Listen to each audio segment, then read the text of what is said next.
Hello friends, welcome back in Agri Mantra channel. Today I am going to talk about my CRP RRB Agricultural Officer Scale 2 experience. I have cracked CRP RRB AO mains and interview two times in year 2017-18 of RRB AO 6th and 2018-19 of RRB AO 7th. Friends, आज मैं बात करूंगा अपने खुद के CRP RRB AO के experience के बारे में, जहां मैंने 2 बार इस एग्ज़ाम को प्लस इन दोनों एग्ज़ाम्स के इंटरव्यू को क्रैक किया है। जहां पे बात करूंगा 2017-18 में CRP RRB 6th AO mains और इंटरव्यू क्लियर किया। उसके बाद नेक्स्ट ईयर मतलब 2018-19 में CRP RRB 7th AO mains और इंटरव्यू क्लियर किया। इसका प्रूफ मैं आपको वीडियो के लास्ट में दिखाने वाला हूँ। तो ये वीडियो बहुत इंपॉर्टेंट रहने वाला है, क्योंकि इसमें हम कंसीडर करेंगे कि एग्जाम्स में क्या क्या आता है, किस टाइप के क्वेश्चन पूछे जाते हैं, इंटरव्यू प्रोसीजर क्या होता है, इंटरव्यू में किस टाइप के क्वेश्चन होते हैं, कैसे इंटरव्यू होता है, सारी इन्फॉर्मेशन मिलेगी। उसके बाद हम बात करेंगे मेरी क्या क्या सजेशन है, क्या क्या स्ट्रेटजी है जिसकी हेल्प से आप इस एग्ज़ाम को क्रैक कर सकते हैं और इंटरव्यू को भी क्लियर कर सकते हैं। तो वीडियो बहुत इंपॉर्टेंट रहने वाला है, इसलिए वीडियो को लास्ट तक ज़रूर देखना। सबसे पहले बात करेंगे माई इंटरव्यू एक्सपीरियंस। तो मेरा इंटरव्यू एक्सपीरियंस क्या रहा ये मैं बताने जा रहा हूँ। तो सबसे पहले थोड़े से कुछ नोट्स हैं जो आपको पता होना चाहिए। इसका जो इंटरव्यू है वो लखनऊ में होता है। आपकी जो रिपोर्टिंग टाइम होगी वो 1 बजे होगी, आपको 1 बजे रिपोर्ट करना है। उसके बाद जो आपका इंटरव्यू लेटर होगा उस पर जो भी डेट होगी, जिस डेट को आपको जाना होगा, उसके बाद एक पैनल नंबर दिया होता है, उस पैनल नंबर में आपको जाना होता है, क्योंकि वहाँ पर बहुत सारे पैनल्स होते हैं अलग अलग एग्जाम्स के। उसमें अगर हम बात करेंगे तो जो भी आपका पैनल नंबर होगा वहाँ आप जाओगे तो आपका बायोमेट्रिक होगा, उसके बाद आपकी स्कैनिंग होगी। उसके बाद जब स्कैनिंग हो जाएगी, फाइनल आपका वेरिफिकेशन हो जाएगा, तो आपको वेट करने के लिए बोला जाएगा और फाइनल फिर आपको इंटरव्यू के लिए भेज दिया जाएगा।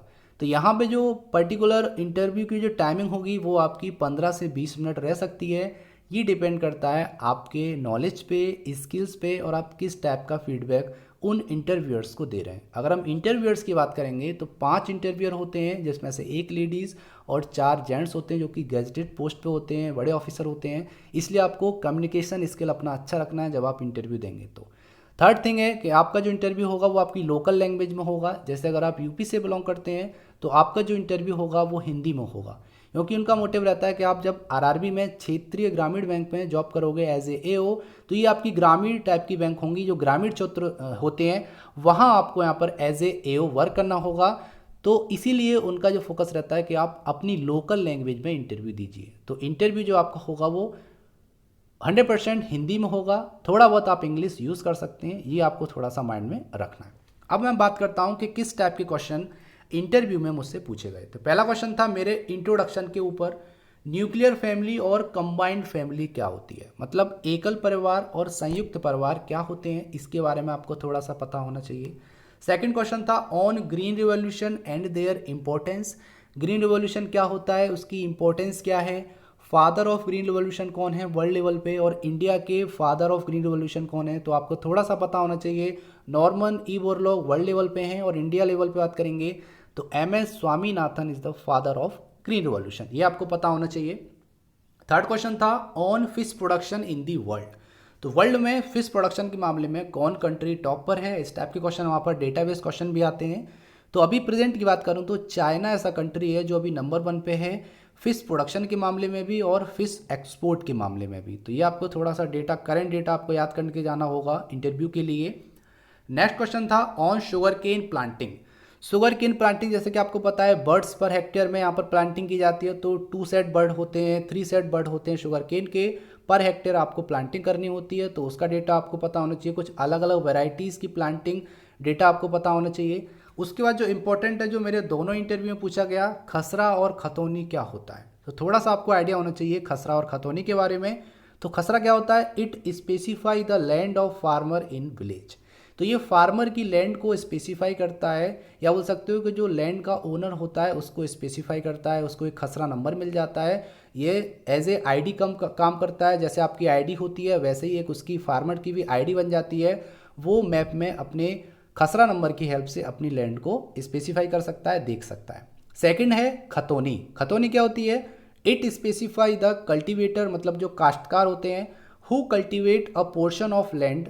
तो यहाँ पे बात हो रही है कि जो खसरा नंबर है उस खसरा नंबर के अंदर कुछ अलग अलग खतौनी हो सकती हैं। जैसे बात करेंगे कि कोई ओनर है वो अपनी ज़मीन को अलग अलग काश्तकारों को, या फिर अपनी ज़मीन किसी ने बाकी पे दे रखी है, या कोई और उसको कल्टीवेट कर रहा है, तो वहाँ पर खतौनी नंबर भी दिया जाता है। तो इस टाइप से आपकी ज़मीन से रिलेटेड और आपकी जो खेती हो रही है उससे रिलेटेड यहाँ पे जो डॉक्यूमेंट्स होते हैं वही खसरा और खतौनी कहलाते हैं। थोड़ा सा आपको आइडिया रखना होगा, और बाकी डिटेल में आप देख सकते हैं कि खसरा खतौनी होते क्या हैं। नेक्स्ट क्वेश्चन था on sugar cane and paddy cultivation. Sugar cane की कल्टीवेशन से रिलेटेड था कि शुगर केन के लिए सबसे बेटर सॉइल कौन सी होती है, और पैडी कल्टीवेशन किस सॉइल में सबसे अच्छा होता है। इस टाइप के क्वेश्चन भी यहाँ पे पूछे जाते हैं, तो थोड़ा सा आपको ये चीज़ें पढ़ के जानी होंगी। नेक्स्ट जो मेरा क्वेश्चन था मेरे इंटरव्यूअर्स का वो था on sugar cane by product. Sugar cane के बाई प्रोडक्ट कौन कौन है, जैसे मोलेसिस हो गया, गुड़, रम, उसके बाद फेलर नम हो गया, बोगेसिस हो गया, जैसे खोई बोलते हैं। तो ये आपके ऐसे हैं जो शुगर केन के बाई प्रोडक्ट बोले जाते हैं, उसके बारे में यहाँ पर क्वेश्चन किया गया था। नेक्स्ट क्वेश्चन था ऑन मैनुअल विनोइंग। तो विनोइंग तो आप जानते होंगे, separating of grains from chaff. तो मतलब है कि जो भूसा होता है उससे ग्रेन्स को अलग करना ही विनोइंग कहलाता है। अगर आप उसको हाथ से कर रहे हैं तो वो मैनुअल विनोइंग बन जाता है, अगर आप उसको मशीनरी के थ्रू कर रहे हैं तो वो आपका मैकेनिकल विनोइंग बन जाता है। ये आपको थोड़ा सा आइडिया होना चाहिए। नेक्स्ट क्वेश्चन था ऑन योर करेंट जॉब। तो जैसा कि आपको पता है ये जो जॉब है वो एक्सपीरियंस होल्डर्स के लिए 2 साल का एक्सपीरियंस यहाँ पे रिक्वायर्ड होता है। तो जिस फील्ड में भी आप जॉब कर रहे हैं, जो भी आपका एक्सपीरियंस है उससे रिलेटेड यहाँ पे क्वेश्चन पूछा जाता है। जैसे बात करेंगे, अगर आप टीचर हैं, टीचिंग करते हैं, तो पूछेंगे कि आपने टीचिंग किया है, आपका प्रोफेशन टीचिंग है, उसको आप कैसे इस फील्ड में अप्लाई करेंगे, कैसे फार्मर्स को सेटिस्फाई करेंगे, कैसे फार्मर्स को अवेयर करेंगे प्रोग्राम्स और स्कीम्स के बारे में। इस टाइप से भी क्वेश्चन इंटरव्यूअर आपसे पूछ सकते हैं, तो आपको एक अच्छे लेवल का आंसर उनको देना होगा ताकि वो सेटिस्फाई हो सकें। तो ये थे मेरे दोनों इंपॉर्टेंट इंटरव्यूज़ के क्वेश्चन जो कि इंटरव्यूअर ने मुझसे पूछे थे। और भी काफ़ी क्वेश्चन हैं, लेकिन जो इंपॉर्टेंट क्वेश्चन थे जो मैंने यहाँ पर मेंशन किए हैं वो यही हैं। तो मैं उम्मीद करता हूँ कि आपको इंटरव्यू के बारे में थोड़ा सा एक्सपीरियंस मिला होगा कि किस टाइप के क्वेश्चन होते हैं, इंटरव्यू कैसे किया जाता है, क्या प्रोसेस होता है। तो ये सारी इन्फॉर्मेशन। अब बात कर लेते हैं my suggestion for mains exam. तो मेंस एग्जाम्स के लिए क्या क्या स्ट्रेटजी आपको रखनी है, क्या क्या सजेशंस मेरे मानने हैं ताकि आप इजीली उस एग्ज़ाम को क्वालिफाई कर पाएंगे। पहला सजेशन है primarily focus on professional knowledge plus Hindi, computer, financial awareness. तो आपको इन सेक्शन पे ज़्यादा फोकस करना है, क्योंकि ये आपको अच्छा गेन कर सकते हैं अपने मार्क्स को, क्योंकि ये जो आपके सेक्शन है वो थोड़ा सा इजी रहते हैं कंपेयर करेंगे रीजनिंग और एप्टीट्यूड से। तो यहाँ आप अच्छा चेस कर सकते हैं अपने मार्क्स। जैसे बात करेंगे प्रोफेशनल नॉलेज, जो आपका एग्रीकल्चर नॉलेज है वहाँ पर 40 क्वेश्चन आते हैं, इजीली आप फोकस करके अच्छे मार्क्स गेन कर सकते हैं। हिंदी, कंप्यूटर, मैं हिंदी चूज़ करता हूँ क्योंकि हिंदी मुझे थोड़ा सा इजी लगती है आरआरबी के कंटेक्स्ट में, क्योंकि आरआरबी का जो हिंदी होता है वो मुझे इंग्लिश से थोड़ा इजी लगता है, इसलिए मैंने हिंदी प्रेफर किया।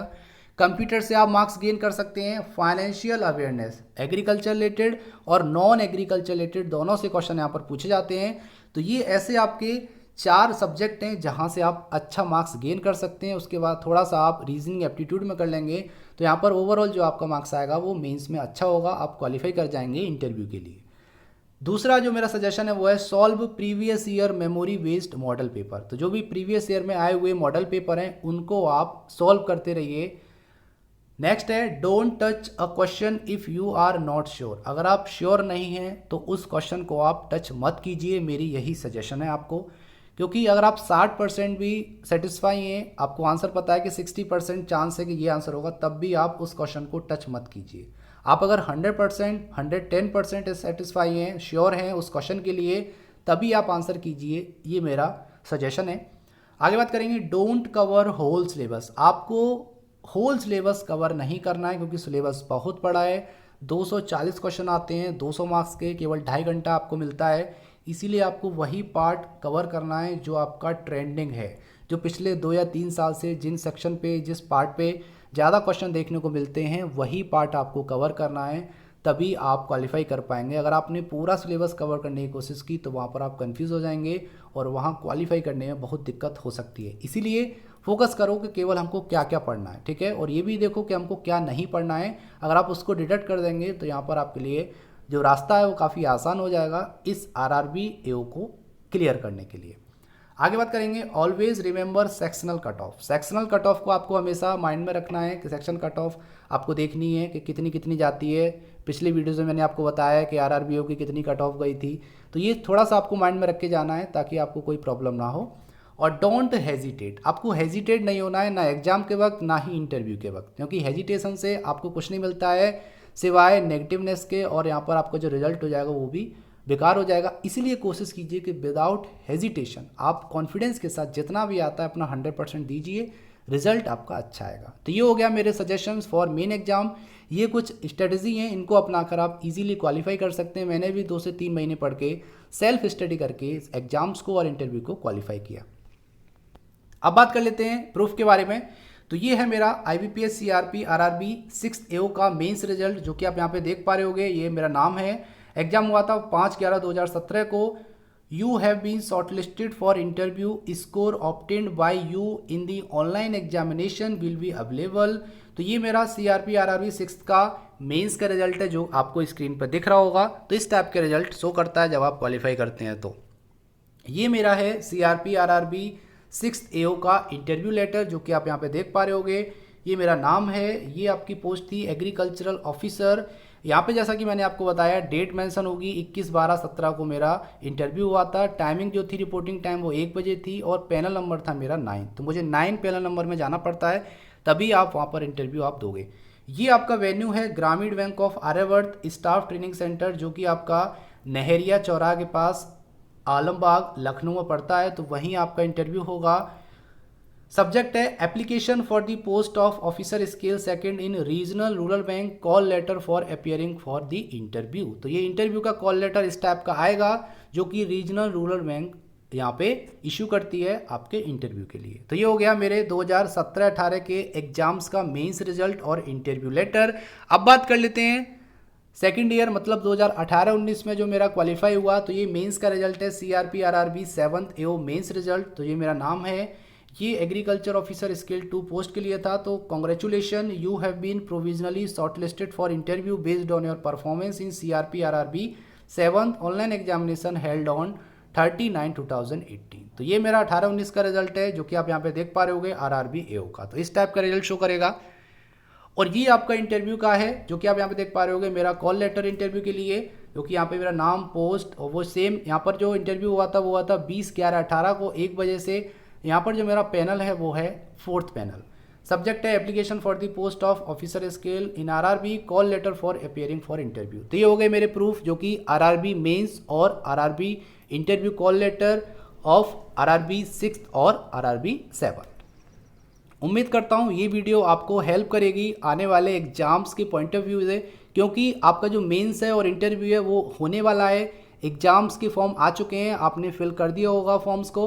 मैं उम्मीद करता हूँ आप अच्छे से तैयारी कर रहे हैं, और इस वीडियो को भी ज़्यादा से ज़्यादा लोगों को शेयर करना, ताकि सभी स्टूडेंट को इस इम्पोर्टेंट एग्जाम के बारे में पता चल सके कि एग्जाम्स का कंटेक्स्ट क्या होता है, किस टाइप के क्वेश्चन पूछे जाते हैं, इंटरव्यू कैसे होता है, किस किस चीज़ों पर फोकस करना है, कि इजीली हम 2 से 3 महीने पढ़ के इन एग्जाम्स को और इंटरव्यू को क्लियर कर लें।